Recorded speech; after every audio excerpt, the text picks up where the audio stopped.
Binabati ko po kayong lahat sa angman sa mundo. Nagbabalik na naman po ang inyong lingkod Magandana dahil meron na naman po tayong panibagong sharing video dahil ano nga ba ang lagi kong sinasabi?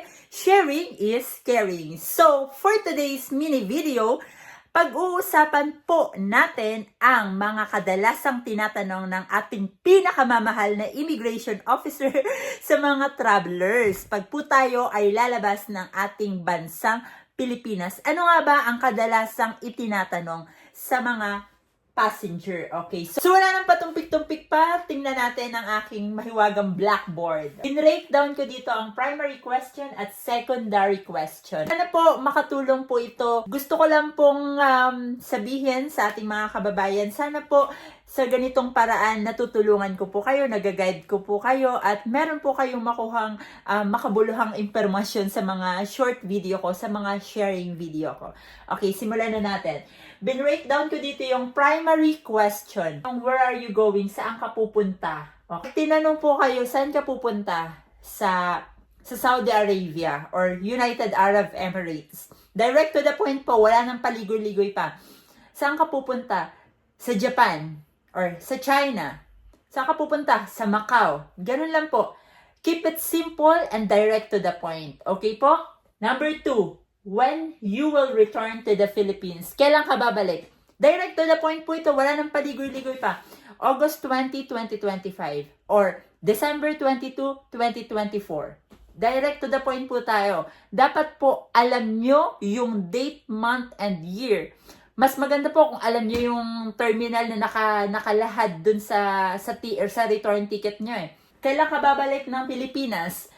For example lang to November 22, 2024. Terminal ganito. Anong oras? Ganito. Ganyan. Dapat alam nyo po, mas maganda yung alam nyo yung details na nandun sa return ticket nyo. 'Di ba? Direct to the point, makatotohanan. Kasi nandun siya sa return ticket nyo. Alright, what will you do there? Ano yung purpose mo? Anong gagawin mo doon? For example, marami kasi mga purpose kung anong mga gusto, kung anong gagawin diyan. Kasal po ng kapatid ko o kasal po ng pinsan ko o magtutour po ako, tourism.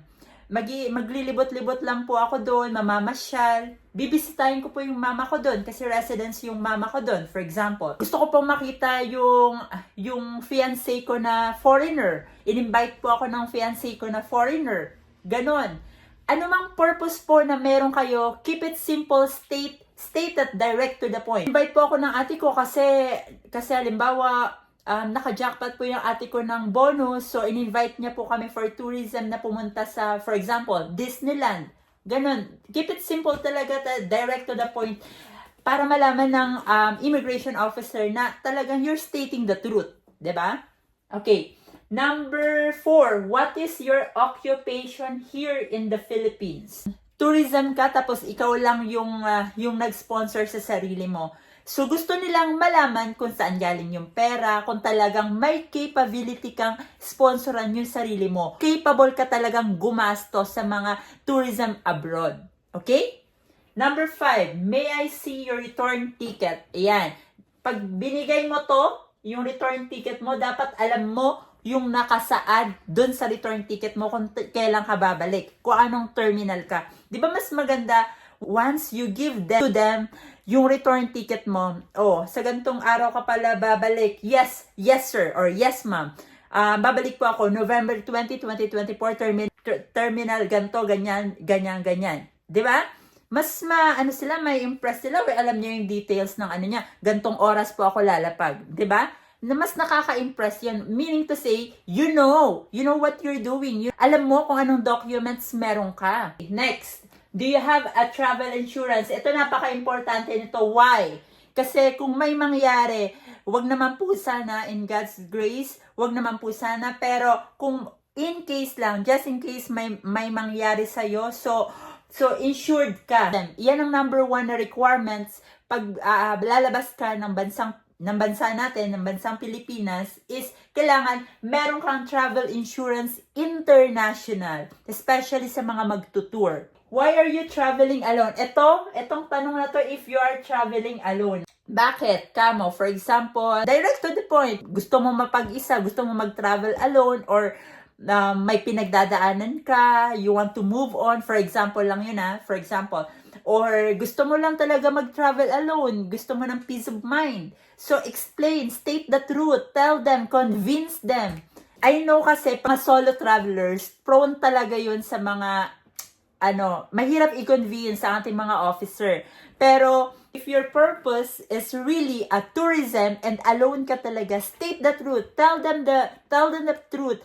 Tell them directly, straight to the point. Show them your documents and prove to them na talagang magta-travel ka alone. Number 8, if you have renewed passport, may I see your old passport? Yes, very important to. Para malaman ng ating immigration officer kung saan ka nag-travel before. Kaya nila tinatanong previous or history, previous travel. Gusto nilang malaman yan. First time traveler ka o hindi. O saan ka nang galing, ano yung mga history mo on the past few years, right? So, yun po, kaya nila tinatanong ang renewed passport. Let's move forward to extreme cases. Ito, gusto ko po itong i-share sa inyo mga kababayan ko. Gusto ko pong ma-aware ating mga kababayan, and I don't want our fellow kababayan po na ma-offload kasi sayang. Sayang po yung mga pinaghirapan. Sayang po, alam ko po, yung pakiramdam kung gaano kahirap kumuha ng mga documents, appointment, pipila ka para makumpleto lang yung mga documents. So, I don't want po to hear na may mga kababayan na na-offload, na-miss yung flight dahil nga sa interview. So, na nadudurog yung puso ko sa mga ganon. As much as possible po, through my small channel po, I want to share po this little information that I know po, and para po ma-aware din ng ating mga kababayan, and in this way po makakatulong tayo sa ating mga kababayang Pilipino, right? Okay, dahil sharing is caring. Sharing is caring, yan. Okay, extreme cases. For extreme cases po, for example, yung immigration officer hindi siya masyadong convinced sa mga nakuha niyang sagot sa primary question or primary investigation. Extreme cases sila na itatanong pa sa'yo. Katulad ng proof of subsistence. Ano ba yon? Yung funds, kung saan nanggaling yung funds, kung may capability ka ba talaga mag-travel with your own means, yung kung kaya mo ba talaga ma-provide financially yung sarili mo traveling abroad. For example, you state in your documents you're going to travel for 2 weeks sa Singapore, for example. So, titingnan nila kung ano yung work mo, kung saan nanggaling yung pera, kung yung bank account mo, yung bank history mo talagang every month may pumapasok ba talagang funds doon, pera, sahod mo, or halimbawa may negosyo ka. So, kailangan ng proof yun.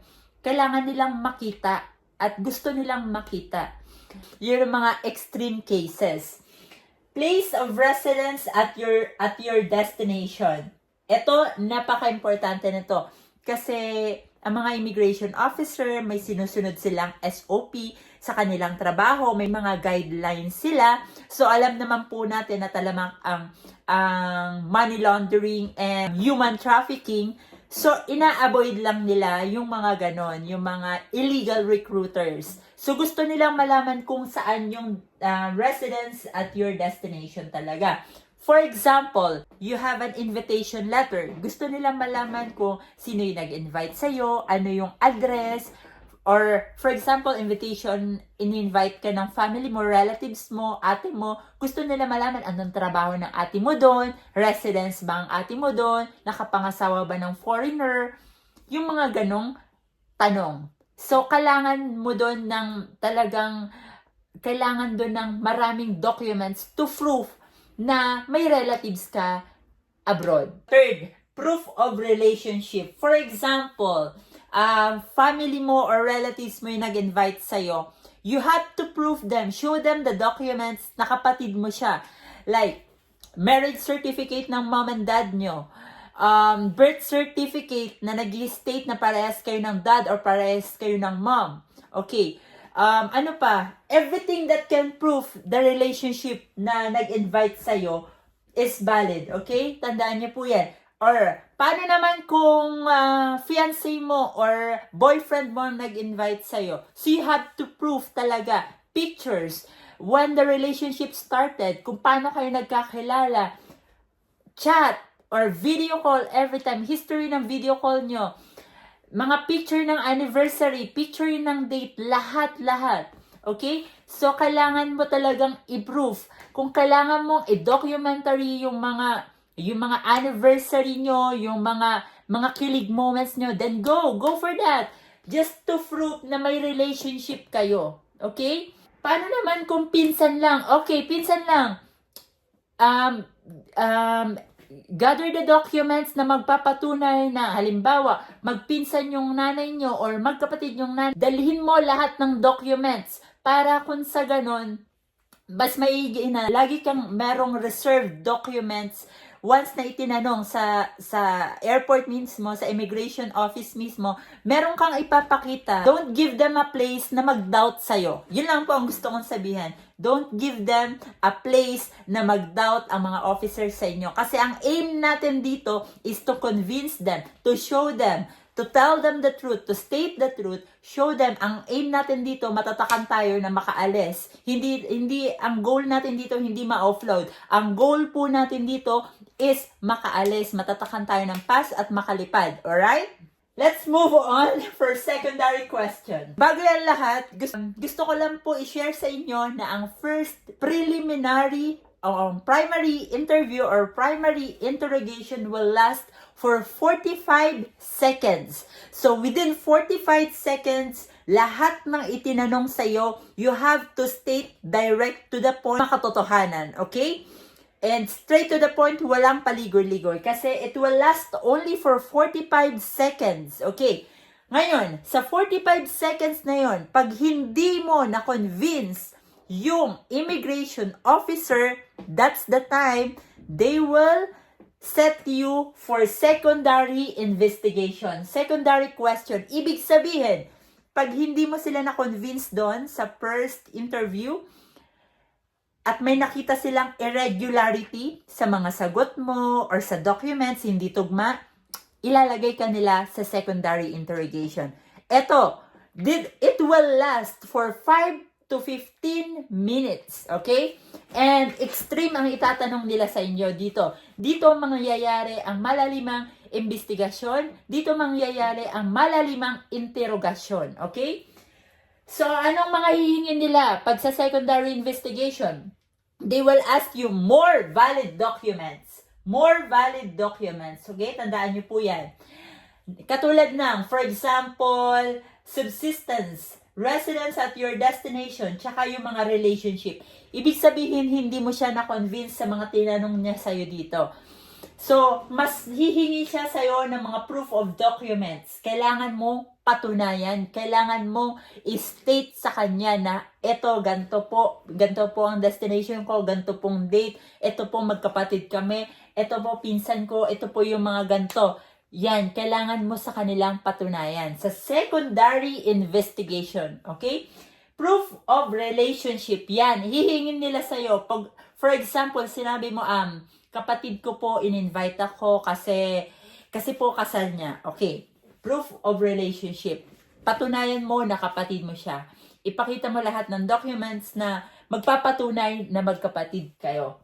Okay, real purpose. Ano ba talaga ang real purpose? For example, sinabi mo na sa first interrogation, kasal niya po. Hindi pa rin naniwala. Kaya ka dumaan sa secondary question. So, real purpose, ito po yung kasal. Ito po yung gown na isusuot ko. Ito po yung heels. Ito po yung invitation. Ito po yung mga papangasawa ng ate ko. Ganon malaliman ang mapagdadaanan sa secondary investigation. Statement. Ibig sabihin, kung ano yung sinabi mo dito, dapat tutugma siya sa sasabihin mo sa secondary investigation. So, ganun lang. Tinitingnan nila ng officer kung consistent yung sinasabi mo. Kung ano yung sinabi mo sa first interview, ganun pa rin yung sasabihin mo sa secondary interview because you're stating the truth. You have nothing to hide. So, titingnan nila kung consistent ka sa statement mo. Okay? Alright, proof of destination. Ayan.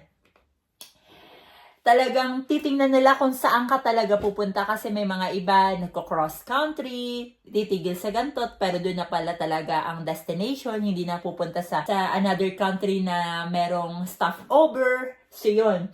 So, nilagay ko dito, proof of everything. Yes, by Magandana, by me. Kasi, kailangan mo talaga i-proof lahat eh. Lahat ng sinasabi mo, lahat ng documents mo, you have to prove. You have to convince them. And financial capability, yes, napaka-importante po nito. Kasi tinitingnan nila kung, yun nga, katulad ng sinabi ko po, lagi kong paulit-ulit na sinasabi, na kung meron po talaga kayong capability mag-travel abroad. So yun, napaka-importante po nito. Kasi ayaw lang po ng ating ng government in general or ng ating mga immigration officer, it's in their guidelines po na ayaw nila in the middle of our tour, sa kung tourism naman po ang purpose natin talaga, is makakapus po tayo at hindi na tayo makakabalik sa ating bansang Pilipinas. Yun lang po for today's video. Sana po meron po akong na-share na makabuluhan sa inyo. Sana po makatulong po ito yung mga ganitong small channel and sharing video na ginagawa ko. Dahil, ano pa nga bang lagi kong sinasabi mga kababayan ko? Sharing is caring by Magandana. Please subscribe po and magkita-kita po ulit tayo sa aking next sharing video dahil sharing is caring. Maraming salamat po and paalam!